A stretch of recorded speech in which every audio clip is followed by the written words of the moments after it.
Welcome to the Verdin Sports Show. I'm your host, Jacob Verdin. I got my guy G Sports in here. G, it's been a busy week, bro. Rumor mill, head coaching search. We got a lot of things to break down, bro. How you feeling? Ready to get to the Thanksgiving break, bro, and just see how this coaching search and all this saga going to end up playing out, bro. A lot of different things going on, a lot of different coaching vacancies out there. I just can't wait to see how it's going to all play out when you talk about the Ole Miss job, the Florida job, Penn State, Oklahoma State. I mean, the Tulane. It's so many different scenarios going on that the landscape of college football is about to change when you talk about what these college coaches going to end up at, At the and flip of the switch. all the shaking and the moving that's going to happen with the portal because of all these coaching changes. Yep. A lot of career fields, G, whenever you get to that holiday point, the end of the year, a lot of people get to breathe, slow down, just in the sports world, it ramps up. You got playoffs, you got the end of the season, you got the coaching search, and you got plane tracking, G.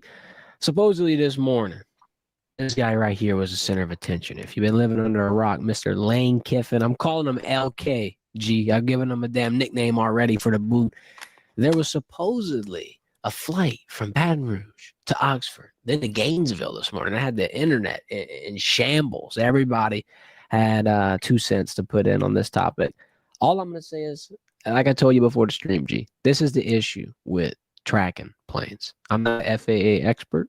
I don't work at the airport. I don't understand half the shit. Bro, when I go to the airport, I'm struggling finding my damn gate. I'm struggling getting to the damn thing on time. But to be able to look at a flight map and be like, okay, yeah, cool, this is Lane, and he's going here, and this is like, I don't know what to make out of all that. What have you been hearing this week, G, and what's your thoughts on just the madness that's ensuing around this man on the screen?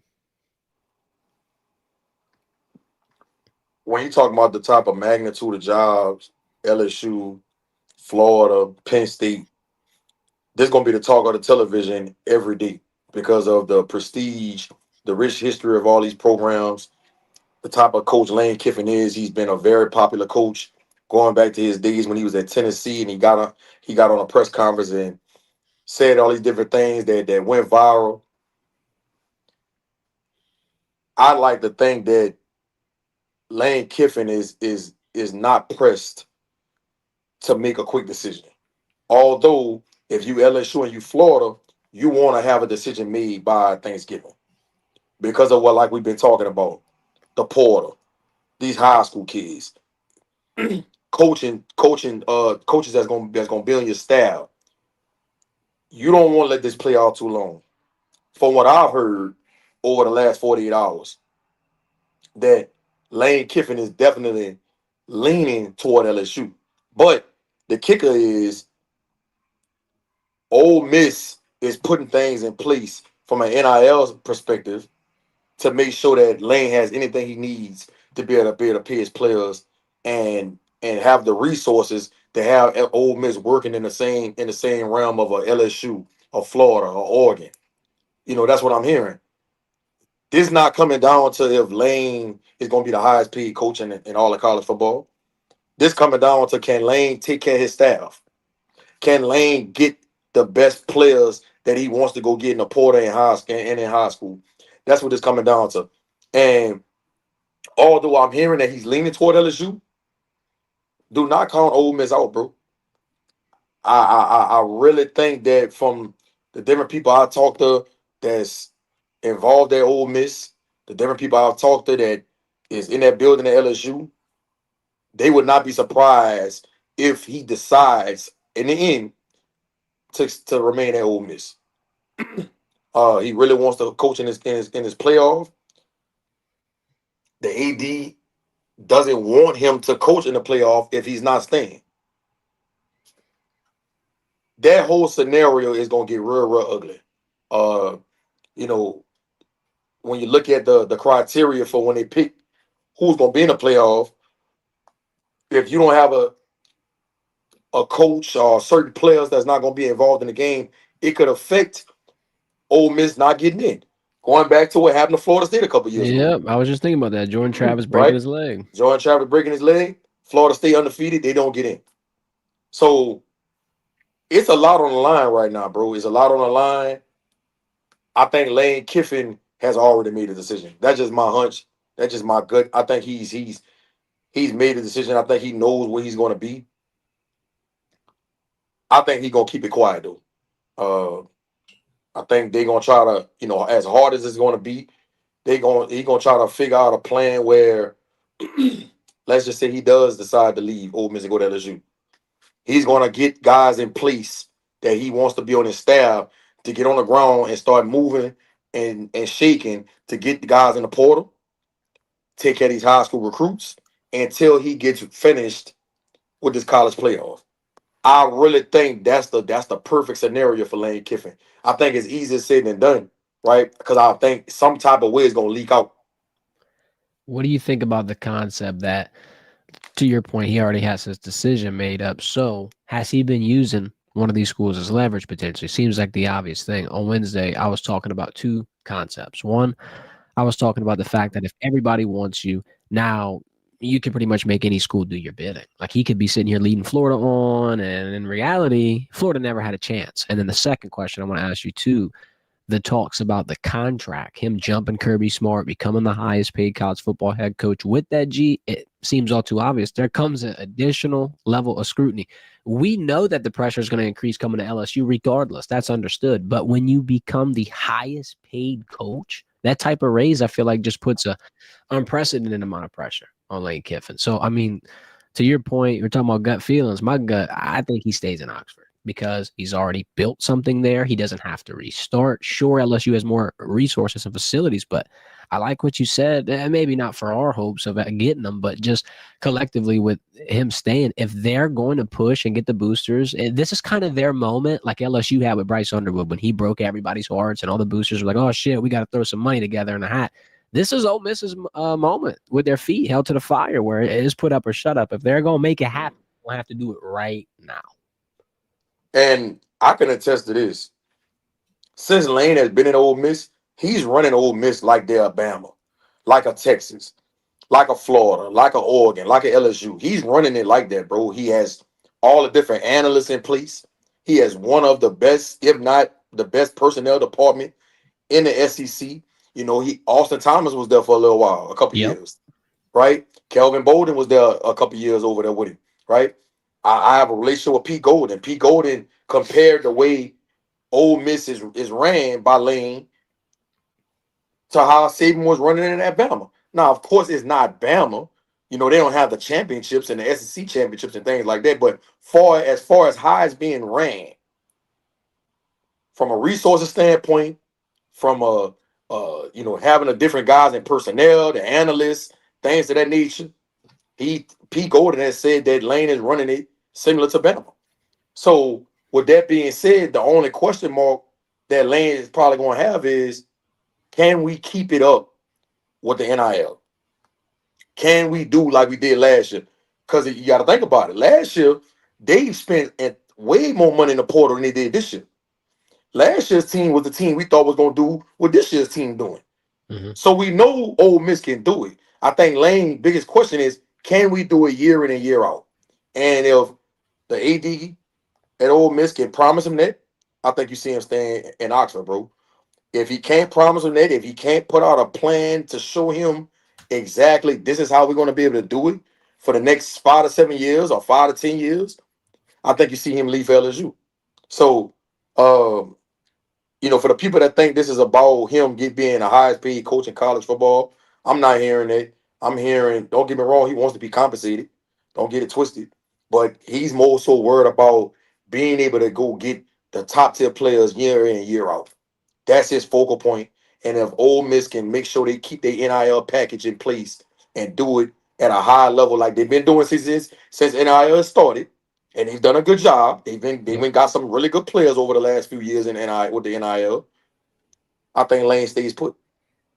With the ultimatum, you hear Lane come out and say, nah, it's not true. People have been kind of mulling over it, but it just makes sense for the Ole Miss athletic director to put a little bit of pressure on them to make a decision because, they're in the worst spot of it all. All the schools negotiating, like the LSU, they're not in as much of a bind as an Ole Miss because Ole Miss at this point, you're watching everybody court your head coach that all you can do is sit back and really match the offer of. Like I feel like the move to potentially, I'm not saying they're gonna not let him coach or just this little threatening limbo. Do you think it hurts him? Do you think it helps him? What do you think about that tactic? I don't think the AD from Ole Miss is giving Lane an ultimatum. You'll be stupid to do that, right? You don't want to make this situation get out of control. I think he just want clarity so he can start doing his due diligence on finding the next head coach.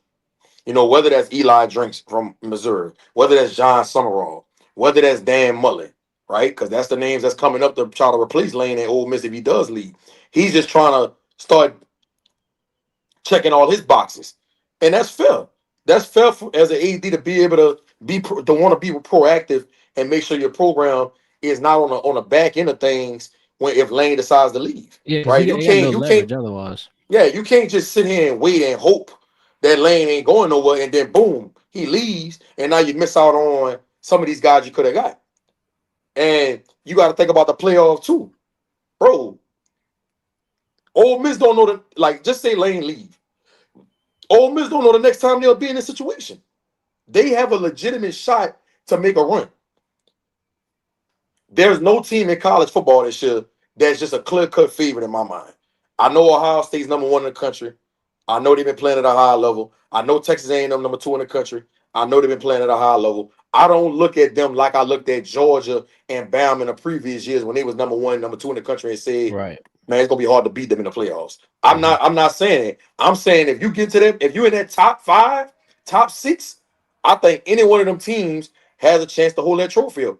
And you never know when you're gonna get to this situation, this point again. So for me, if I'm Lane Kiffin and if I'm the AD from AD at Ole Miss, right? Whether he's leaving or staying, we want to keep this under wraps. I think that's the best thing to do.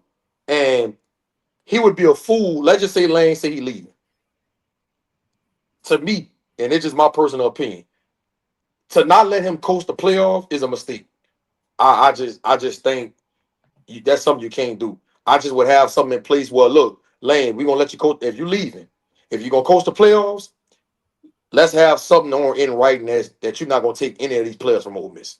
Yeah, that's what I'm thinking. It had to be some type of grip or inkling of trying to grab at leverage that they never had, because at this point it's tough. Every single person, it's like a revolving door coming through. Lane, Lane, Lane. His name's Buzz, and he's building a great program. He's got a bunch of hype around him. And then to your point, man, LSU's last chance at a championship G was 2019, and after that window closed, it's been a while since we've been in the same breath. So for Ole Miss to just kind of whiff on this one, yeah, you have to put your cards right, because this sets you up for better success when you get your next coach, when you're recruiting the next kids without the lane, life after lane, if you will.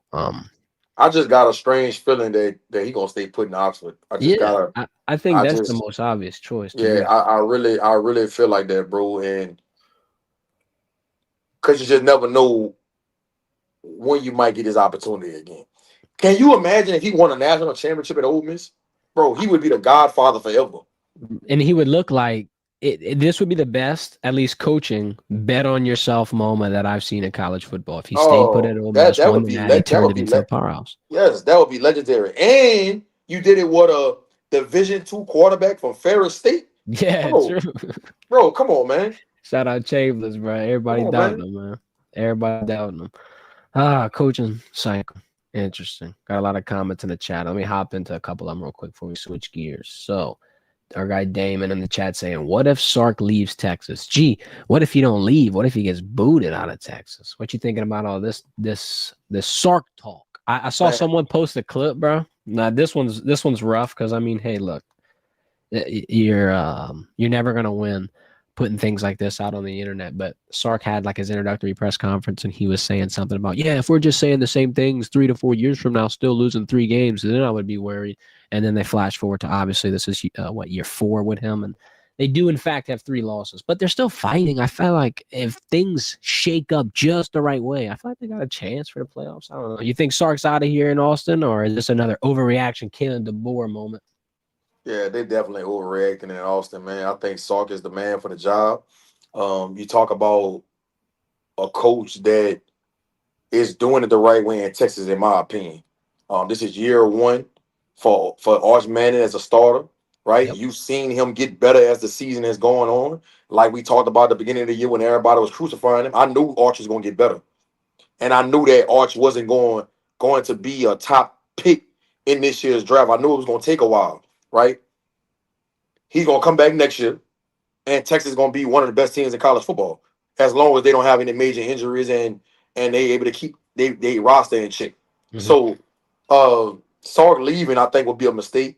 I think the administration like what Sark is doing. Of course, they would like to be, better than what they are this year. Of course, nobody is denying that, but I don't think they ready to move on for Sark, and I don't think Sark ready to leave Texas. I think he in a great situation.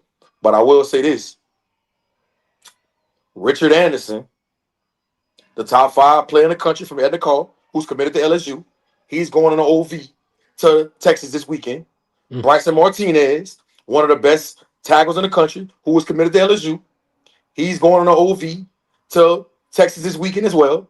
Mm. So LSU better pick a coach ASAP, because some of these top tier recruits are starting to sniff around. Starting to get a little squirrely, huh? Whew. Got this one right here saying rumor has it Penn State is going after Kalen DeBoer. That's left field. That'd be interesting. I don't know why he would even entertain that. Yeah, I think our last two guys we just named, Sark, DeBoer, I can't really find a better spot for both of them. I mean, one's at Alabama, who's looking to replace a legend, has a bunch of resources to be able to use it. I just went to Bama's campus. Gee, it's huge, bro. Everything I'm looking around, I'm like, damn. Same thing with our guy Sark in Austin. They had like 40 Lamborghinis at their little visit party this summer for their recruits. I don't know. They're chilling over there in Austin. He's saying the story broke on X yesterday. Hey, man. Maybe it's one of those little last second hook you in, and then it's I don't know, left turn with the head coach. Because imagine, let's say, I don't even want to throw this out on the show. Never mind. I ain't even saying it. Let's go talk white. Western Kentucky LSU preview. All right, here's the injury update. Nussmeier doubtful. It's looking like our guy MVP going to make a second start for the Tigers. In hindsight, this looks perfect for him not doing the red shirt. We went back and forth about it, like, oh, is this a good decision? Is it not? We both unanimously decided this is perfect for him. You get a bunch of opportunities to put stuff on tape. You had a great game versus Arkansas. Now you get one versus Western Kentucky. And I'm going to go out on the limb and say it probably started the last game against Oklahoma, because it just – why wouldn't us come back in for one game? Yeah, it's a good defense, but it's like that one moment's not going to tip your stock that one night. You're going to need a combine, a good pro day, good meetings, things like that. There's going to be a lot more that's going to have to go into that. So I think MVP rides this one out as LSU's QB. Could be wrong, though. Whit Weeks is probable. Now, I battle with this one because I was thinking, gee, why now? Like, why come back right now? Here's why. Wes Weeks don't got much eligibility left. This is last year. To run with his brother, to start with his brother. That's a rare thing. And then plus, Witt definitely is a gamer. I know that the story about him and Bama wanting to play, like that's out of anybody on an injury report ever, it's the guy that I would imagine that jumps off of it the most. What were you about to say? It looked like you were about to say something. So Wes, you said Wes or Witt don't have any more eligibility? Wes. All right. Yeah, I was just trying to make sure I heard you right. Yeah. So that's why I'm thinking Witt would want to come back for the last two games. Because cool, you get to run back 2 more with your brother. Now, yeah, it's not the most meaningful games. You're not going to the playoffs, but it's like that's an emotional, sentimental connection. For Western Kentucky, though, I looked at a couple of statistics. So not a pushover, obviously. Average 31 points per game. They got 3 runners over 4 yards per carry. Their starter and backup are over 5 yards per carry. Wide receiver room gets a nice even share. You have 5 players over 25 receptions. To put into comparison, LSU has 3. I got 3 easy keys for you. First thing, focus on the touchdowns. I know Frank said it in week 1 under Frank, that is, against Alabama. But last week, he had 11 points from Ramos. It's a good effort from him, but I don't want him being half of the offensive effort. It's going to be a little worrisome. This isn't a game where it's going to come back to bite you, but I want to see a 30 ball. I feel like this is the game where we can see LSU score more than 30 points. So that's what I want. That's my goal. That's what I'm pushing for. Number 2, you got to get Trudez going, and I want Harlem Berry going early. I know Harlem's had a better few weeks. I want to solidify his role in that running back room going forward. But, gee, Trudez for the last 2 weeks or 3 weeks, if you count the bye, hadn't really been getting active. And I know there's a change in offensive coordinator, and I know he's been dealing with an injury, and he's kind of trying to play through it. But if anyone is going to get entertained and badgered by teams and people wishing he'd get in the transfer portal, it's Trajez Green. It's the 6'7" tight end that runs routes like a wideout. I think that they got to. It's not a he needs a 10 catches a game type situation, but I want to get him incorporated and have his mind right so he knows he will be a weapon LSU will put their stock in and will utilize going forward. I don't want to see him lose. I don't know if it's a worry. I don't know if it's even a chance that we lose Trajez. I can't play with it, though. Third and final one before I toss it up to you. Get creative with the young defensive depth. Because initially at the beginning of the year, we kept talking about rotational depth and all this great stuff. Injuries, transfer portal departures, things have kind of lightened that up a little bit. Now you got guys like Walter Mathis. We even saw Dylan Carpenter get out there. I mean, look, Mike Turner might even get an opportunity. The young bucks, the future steppers, the guys that we're going to look toward next season, I want to see them get some action here. That's my third key. I think LSU wins. Like I said, I think they can drop a 30 ball. I think they might be cooking this week, G. Western Kentucky has a really good offense. That's why I think it's important for Michael Van Buren to get off to a hot start from the beginning of the game. Last week against Arkansas, he started off kind of slow. And as the game went on, you saw him get more comfortable, start making those throws and playing at a high level. I think if he starts off like he did the second half against Arkansas, I think you see LSU put 30 or more points up in this game. I think they can get to the 31, 35 point mark. So I think that's important for Michael Van Buren to come out that first quarter, get him throwing some easy passes to get his confidence going so he can get in that rhythm. And I think you'll see this offense take off. So I think that's the key. So if that happens, I can see him throwing for 300 plus yards, maybe 2 touchdowns on tomorrow. My second key is, and this gonna always be a part of my keys when you talk about Blake Baker and the type of talent they got on that side of the ball. Create 2 turnovers or more.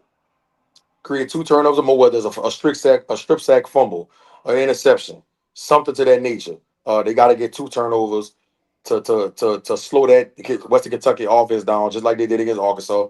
And I think that'll get Michael Van Buren in that offense in short field, right? And that'll give him more possessions. And I think if you give Michael Van Buren more possessions, that's gonna make him even more comfortable to be able to put it in the end zone. And my third key is this: we talked about it, Trajez Green. Right? You get inside that 20-yard line, in that hot zone, in that red zone, bro, go find 14, do whatever you got to do to get in the ball, and I think you'll be in good position to get in that box.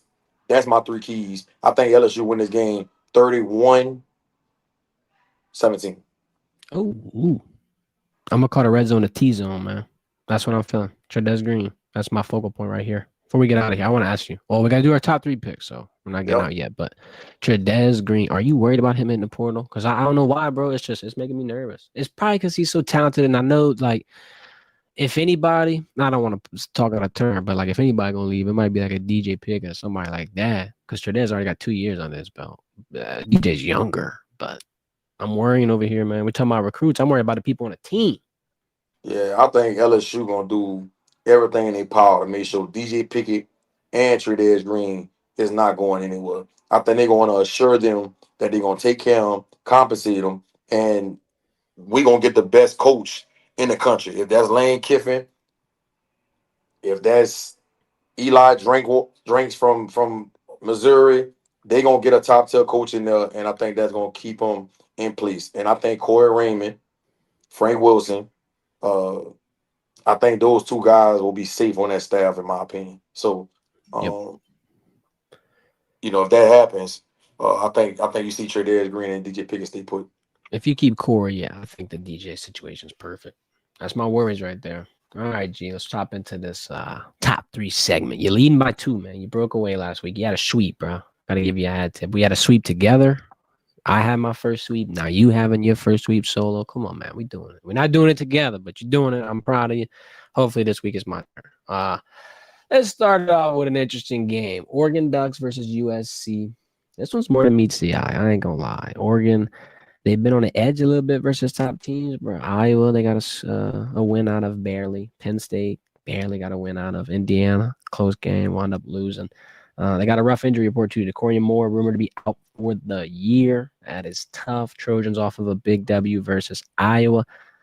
You know about Uncle Moji? Me and Uncle Mo, bro. Sometimes Uncle Momentum scares me a little bit because USC's building. They're number 15. They're starting to feel the fire. And Vegas is sliding them. They got them at +10. So I'm gonna do something disgusting. I'm going to ignore my gut. I ride with Oregon because I feel like Oregon. It's like USC is explosive. Oregon's defense is good enough where it can kind of be a little physical with them, slow them down just a little bit where they can catch a head.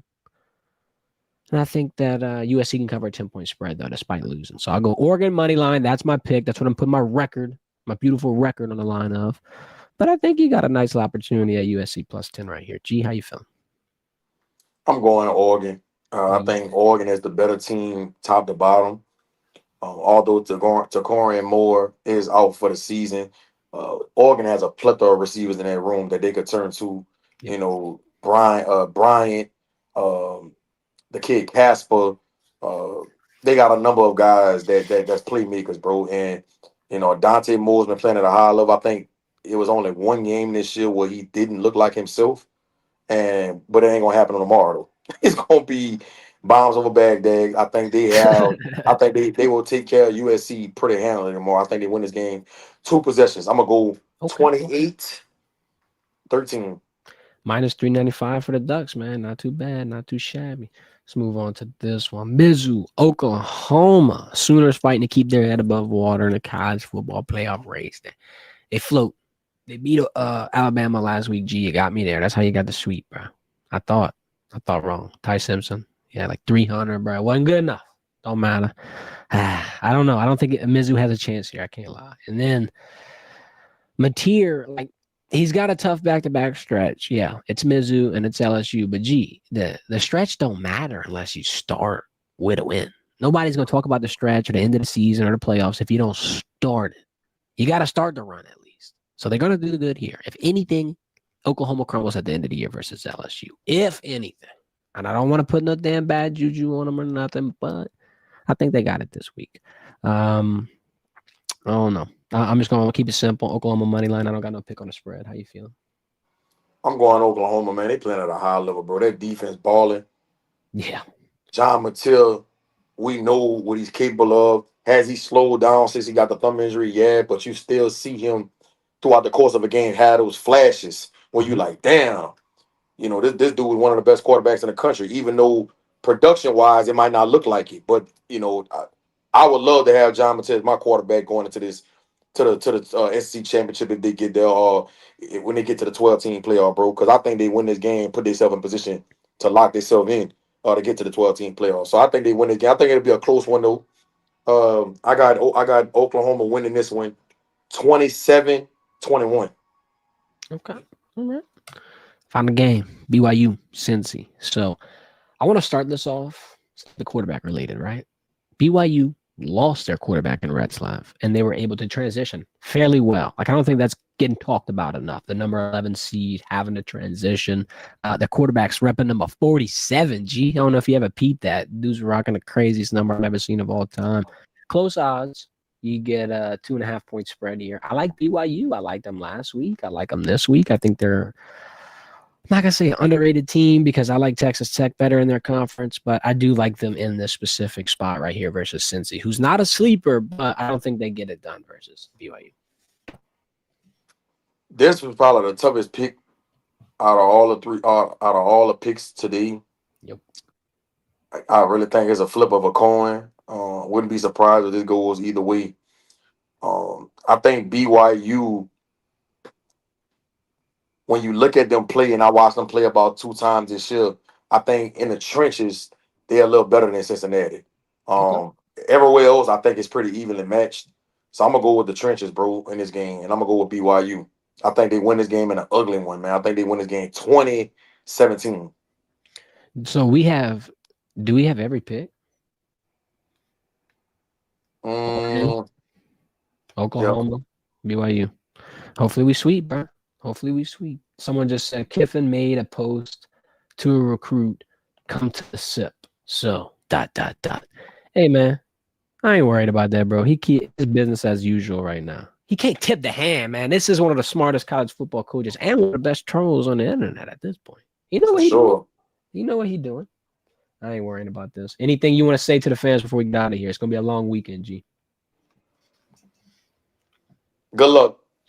Good luck. Yeah, nice, short, simple. Hopefully we got some good news for Monday, man. Appreciate your time. Appreciate everybody. Before y'all leave, thumbs up. Would appreciate it. Y'all enjoy y'all weekend. This has been the Verdin Verdict.